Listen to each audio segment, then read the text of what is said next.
Hello everyone, welcome to my YouTube channel. So आज की class में हम करेंगे एक्सरसाइज 1.1 का क्वेश्चन नंबर 5, क्लास 12 के चैप्टर 1 का। सो बेसिकली हमें क्वेश्चन में क्या दिया हुआ है, you have to check whether the given relation in R defined by A B such that A is less than B cube is reflexive, symmetric और transitive. So basically हमें ये रिलेशन दिया हुआ है। रिलेशन कहाँ दिया हुआ है हमें? आर पे।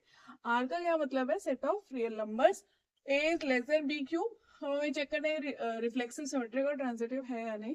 तो मैंने आपको पिछली क्लास में भी बताया था कि यदि हमें कोई भी एक एग्जांपल ऐसा मिल जाता है जो उस कंडीशन को सेटिस्फाई नहीं करता है तो वो चीज रिफ्लेक्सिव नहीं होगी। अगर ए बिलोंग्स टू आर वाली चीज को सेटिस्फाई नहीं करेगा तो, और अगर मान लीजिए ए भी बिलोंग कर रहा है आर में पर बी ए नहीं कर रहा है तो वो सिमेट्रिक नहीं होगा।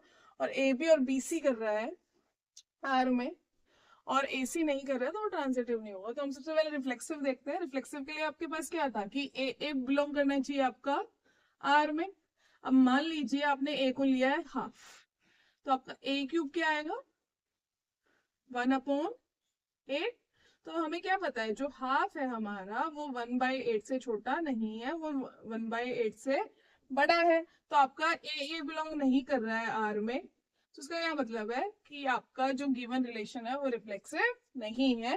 अब हम देखते हैं सिमेट्रिक के लिए। सिमेट्रिक के लिए हमें क्या चाहिए कि हम कोई भी ऐसा ले लें कि ए भी हमारा क्या करे, आर में बिलोंग करे। तो हम क्या करते हैं, 1 2 ले लेते हैं। जब हमने 1 और 2 को लिया, 2 का क्यूब जब आपने किया तो 2 का क्यूब क्या है? 8। So 1 is less than equal to 2 cube which is 8। So ये चीज तो हमारी ठीक है। पर हमने जब बी ए लिया, बी ए जब आप लेंगे तो क्या आएगा आपका? 2 और 1। तो आपके पास 2 और आप 1 का जब क्यूब करेंगे तो आपके पास क्या आएगा? 1। तो जो 2 है वो छोटा नहीं है 1 के क्यूब से। तो इसका क्या मतलब है कि हमारा बी ए बिलोंग नहीं कर रहा आर में। तो हमारा जो गिवन रिलेशन है वो सिमेट्रिक नहीं है। अब आप देखते हैं ट्रांजिटिव।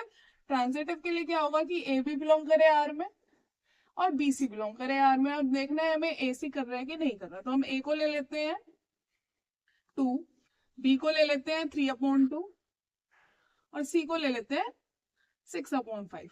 हम ए बी का देखेंगे पहले। जब बी का क्यूब करेंगे तो आपके पास क्या आएगा? 27/4।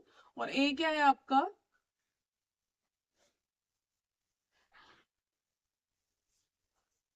ए को हम ले लेते हैं 3, 2 नहीं 3। तो हमने ए को जब 3 लिया तब आपके पास क्या आया? ए जो A is less than B cube, क्योंकि जो आपका क्या है 3 है वो छोटा है किससे? आपका 27/8 से। क्योंकि जब आप 27 को 8 से डिवाइड करेंगे तो आपके पास 3.3 समथिंग कुछ आएगा। हम देखते हैं बी और सी का। तो आपने बी को देखा और सी को देखा। जब आपने सी का क्यूब किया तो आपके पास क्या आ गया? 216/125। और आपके पास बी क्या है? 3/2 है। जब आपने इसका देखा तो बी जो है वो छोटा है सी के क्यूब से, क्योंकि 216/125 जब आप करेंगे तो हमारा क्या आएगा? 1 पॉइंट समथिंग आएगा। तो आप क्या देखेंगे, जो यहाँ पे आएगा वो क्या आएगा? 1.5 आएगा। बट जब हम इस नंबर को डिवाइड करेंगे 125 से 216 को तो 1.5 से छोटा आएगा। तो हमारा बीसी भी आर में बिलोंग कर रहा है। हमें देखना है ए और सी को।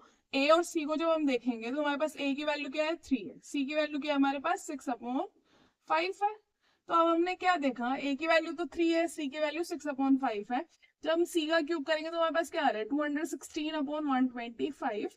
तो वो जो वैल्यू आएगी वो कुछ हमारी कैसे आएगी? 1 पॉइंट समथिंग आएगी। तो वो हमारी 3 से छोटी होगी, बड़ी नहीं होगी। इसलिए आपका एसीआर में बिलोंग नहीं कर रहा है, तो इसलिए आपका ये रिलेशन ट्रांजिटिव नहीं है। आई होप आपको क्वेश्चन समझ आया होगा। Please like and subscribe my channel. Thank you.